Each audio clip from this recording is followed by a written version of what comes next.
so during this period, you see China. At the time, there's a revolutionary movement in Ethiopia trying to overthrow Haile Selassie, the absolute monarch backed by the United States. Mao Zedong is openly embracing Haile Selassie and proclaiming Haile Selassie as a great revolutionary. In Iran, the Shah of Iran, the U.S.-backed dictator who was murdering communists all the time. Mao Zedong's hugging, the Shah of Iran and saying, good for you, you're fighting the Soviet social imperialists. In 1973, when Salvador Allende was overthrown by the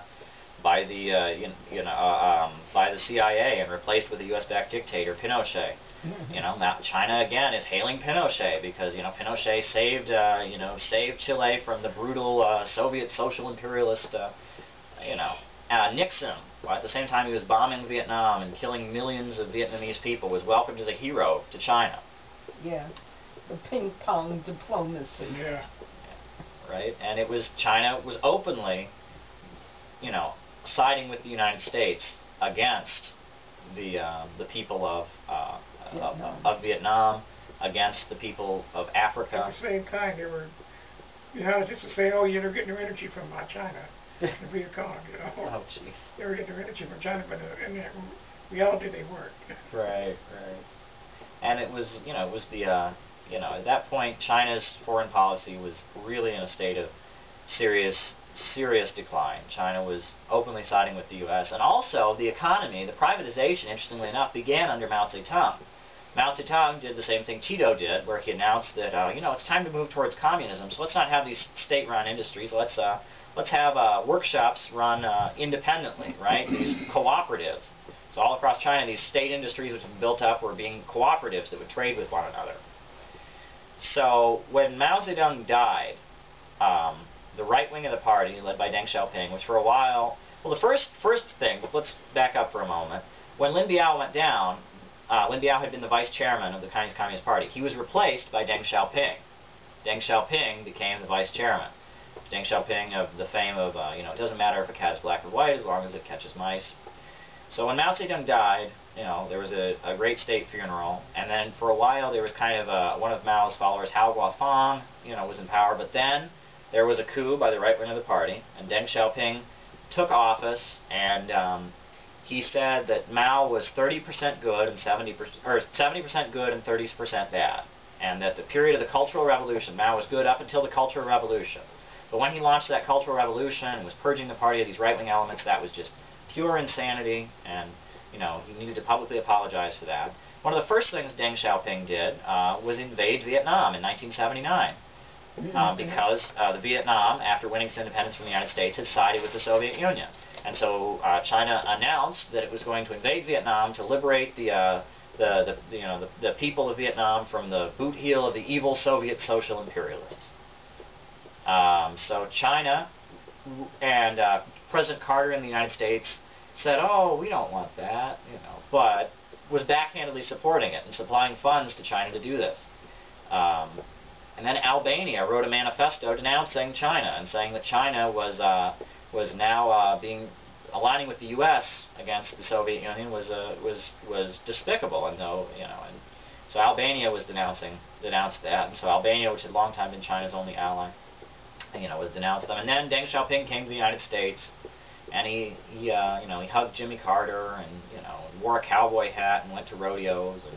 And Deng Xiaoping theory, which was his new addition, right? During the Cultural Revolution, the ideology of the Chinese Communism had been Marxist-Leninist ideology and Mao Zedong thought. Mao Zedong thought was added during the Cultural Revolution. But then when Deng Xiaoping came in, they added what was called Deng Xiaoping theory. And it was the idea that we hold on to the three most important principles, right? We keep Marxist-Leninist practice, we keep Mao Zedong thought, and we keep the commanding heights of the economy, and as long as we hold pure to those things, we can open up to the market. You start seeing free economic zones in Shanghai and elsewhere opening up. And Deng Xiaoping made a big point of being a friend of the United States and denouncing the Soviet Union. All throughout the world, whether it's Zimbabwe or, China, when the Soviet Union, when the government of Afghanistan, when Afghanistan had a revolution and was moving towards socialism, and the CIA sent in the Mujahideen to attack, and disrupt those the people who are now bin Laden, right? China was supporting the Mujahideen, denouncing the Soviet social imperialist intervention in Afghanistan. So So, in 1989, there was, as the Soviet bloc was collapsing, there was open hope among the capitalists of the world that they could do the same thing in China. So, a number of pro-capitalist students of the wealthy pro-capitalist wing of the Chinese Communist Party, had a rally in Tiananmen Square, which is the capital, and they erected a statue modeled after the Statue of Liberty, and it was up there, and all the cameras from out the city, CNN, they're all looking at these peaceful students who are holding hands and singing "We Shall Overcome" and all of that. While on the other side of the city, the right wing of the party and the CIA were going around assassinating people and murdering people and bombing buildings, right? So there was chaos going on. The TV cameras are focused on Tiananmen Square when people are sitting there and hunger striking, and there were confused people there as well. The Chinese faction of the Spartacist League was there, saying this was political revolution. There were various Chinese, Trotskyites. There were neo-Maoists running around, but the thrust of the revolt was people who wanted open capitalism, but there was a lot of confusion. On the other side of the city, there's open warfare going on between capitalist restoration figures. So Deng Xiaoping declared martial law because there was warfare going on, and he shut down the demonstration at Tiananmen Square. They sent in the tanks, and during the Tiananmen incident, over 200 Chinese soldiers were killed. But the U.S. press made it seem like this peaceful demonstration was just run over by the evil Reds with tanks, and the New York Times actually printed apologies, admitting afterwards that, yes, it had been true, there was utter acts of extreme violence going on the other parts of Beijing that they just didn't even bother to cover. Right? And so the Chinese government, though, through suppressing the Tiananmen incident, unlike the Soviet Union, unlike Romania, unlike all the, Albania, the Eastern Bloc, the Chinese Communist Party retained power, right, during that, during 1989, right? And they did not fall, the Communist Party did not lose power like it did in every other, socialist country in the world other than Cuba and North Korea at that time. So, Laos and Vietnam. Oh, and Vietnam and Laos, right.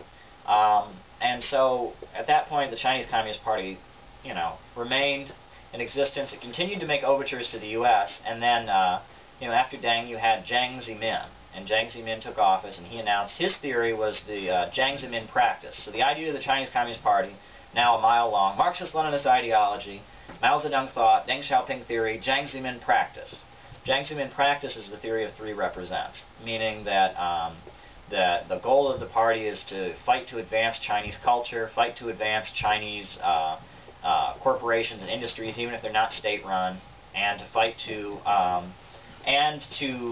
fight to spread Chinese influence or something like that. I don't recall, but that's the three represents. That's Jiang Zemin practice. All over China, you see privatization, advancing very rapidly. Much of the economy is privately run. But even to be the head of a Chinese corporation, even though it's private, you still are appointed by the party, right? The party controls who gets to be in charge of a corporation. If you're not in charge of a if you don't do what the party wants, they take you out. It's the other way around. For example, during the whole crisis where the lead this toys. doesn't continue to be so now, you must say. Let me finish. The crisis with the lead toys. There was the government inspector whose job it was to make sure there were lead toys. That people were not getting lead toys. Was looking the other way and taking a bribe from the toy company. Right? When this was found out, he was given a public execution. Right? As well as a number of prominent capitalists in China have been sent to the firing squad in modern times. Recently, there has been a heroic uprising among the Chinese workers in the Honda plants and in other factories where the conditions are horrendous. And China is a very interesting situation. There's a lot of class struggle going on clearly in China between the capitalist. There is a capitalist class in China, and there is a working class in China that is growing as well. China is rapidly transitioning from an agrarian society to an industrial society, and thousands of peasants who for a long time, during the land reform had their own land, are being forced to go into the cities and work for private corporations. So China is fragile. China is in a situation where there's the Communist Party runs the country. The Communist Party is the leading force in the country. It's the ruling party.